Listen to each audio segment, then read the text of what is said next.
میں نے کہا تھا کوئی بڑے سے بڑا بابا ہو یا کوئی پیغمبر ہی کیوں نہ ہو، کوئی شخص اپنا پیشاب بھی نہیں روک سکتا۔ اگر آپ یہ سمجھتے ہیں کہ یہ کفر ہے جملہ، تو ٹھیک ہے، پھر آپ اس جملے کو الٹ کریں کہ بڑے بزرگ بھی اور بڑے نبی بھی بغیر اللہ کی مرضی کے اپنا پیشاب روک سکتے ہیں، تو یہ کہیں انشاءاللہ جاتے ہوئے کفر کا فتویٰ آپ کو دے دیں گے۔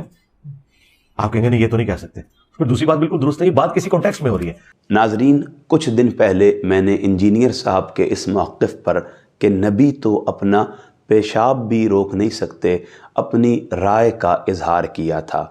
اس ویڈیو پر بہت سارے دوستوں نے اعتراض کیا کہ میں نے انجینئر صاحب کی حتک اور توہین کر دی ہے اور میں نے آؤٹ آف کانٹیکسٹ ان کی گفتگو کو پیش کیا ہے، بلکہ آدھی ادھوری بات کی ہے۔ چلیں میں آج ان کے اس کلپ کی جو وضاحتی ریکارڈنگ ہے اسے آپ کے سامنے رکھتا ہوں۔ میں نے ایک عالم کی ویڈیو میں آپ پر گستاخی کا الزام لگا ہوا دیکھا، جس میں آپ نے کہا کہ نبی علیہ السلام تو اپنا پیشاب بھی نہیں روک سکتے۔ میں نے کہیں کسی ویڈیو میں نہیں کہا، یہ علماء اپنی طرف سے ایک جملہ بنا کے میری طرف منسوب کرتے ہیں اور پھر اس کے ساتھ پھر ایڈ کرتے ہیں یہ نبی کو تانا دے رہا ہے۔ یہ تو بات ہی کچھ اور ہوئی تھی، میں نے یہ بات کی تھی، اس میں میری ویڈیو ریکارڈ ہو چکی ہے 1.5 گھنٹے کی۔ اس پہ نہیں، صرف پوری ایک ڈاکٹرن پہ جو میں نے نبیوں والی توحید بیان کی ہے۔ ابھی تو میں بابوں کے حوالے سے توحید ڈسکس کر رہا تھا نا، میں نے قرآن سے اب نبیوں والی توحید بیان کی ہے کہ جب نبیوں کو اللہ کے مقابلے پہ کھڑا کیا جائے گا، پھر انبیاء کرام کو اللہ تعالیٰ نے قرآن میں کس طریقے سے ایڈریس کیا ہے اپنی توحید کو اسٹیبلش کرنے کے لیے۔ یہ میں بات کر رہا تھا کہ یہ کہتے ہیں جی فلاں بابے نے جو ہے وہ سمندر روکا ہوا ہے، تو میں نے کہا تھا کوئی بڑے سے بڑا بابا ہو یا کوئی پیغمبر ہی کیوں نہ ہو، کوئی شخص اپنا پیشاب بھی نہیں روک سکتا۔ اگر آپ یہ سمجھتے ہیں کہ یہ کفر ہے جملہ، تو ٹھیک ہے، پھر آپ اس جملے کو الٹ کریں کہ بڑے بزرگ بھی اور بڑے نبی بھی بغیر اللہ کی مرضی کے اپنا پیشاب روک سکتے ہیں، تو یہ کہیں انشاءاللہ جاتے ہوئے کفر کا فتویٰ آپ کو دے دیں گے۔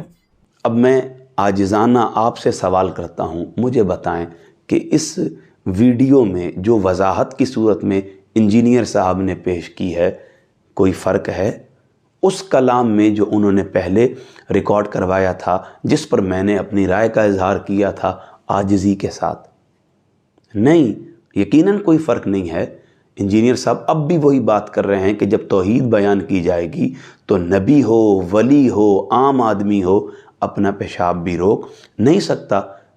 اور اس کے ساتھ مختلف اور بھی بشری اوصاف کو جمع کیا۔ دیکھیں، انجینئر صاحب تو اب بھی اپنی اس بات پر قائم ہے۔ مجھے آپ صرف ایک بات کا جواب دیں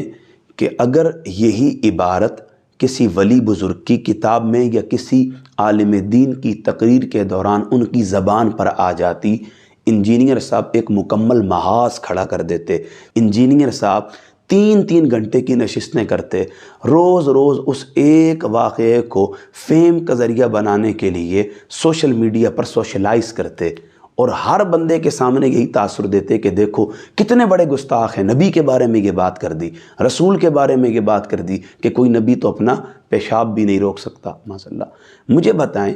انجینئر صاحب کی طرف سے یہ جملہ آئے تو یہ انجینئر صاحب کی تباہر علمی ہے کہ دیکھیں انہوں نے توحید اسٹیبلش کر دی ہے اور بتا دیا ہے کہ توحید کے مقابلے میں نبی بھی کوئی چیز نہیں ہے، اور اگر یہی بات ہماری کسی کتاب میں آ جاتی تو آپ ایک پورا طوفان اور مکمل پروپیگنڈے کے ساتھ میدان عمل میں سرگرم ہو جاتے۔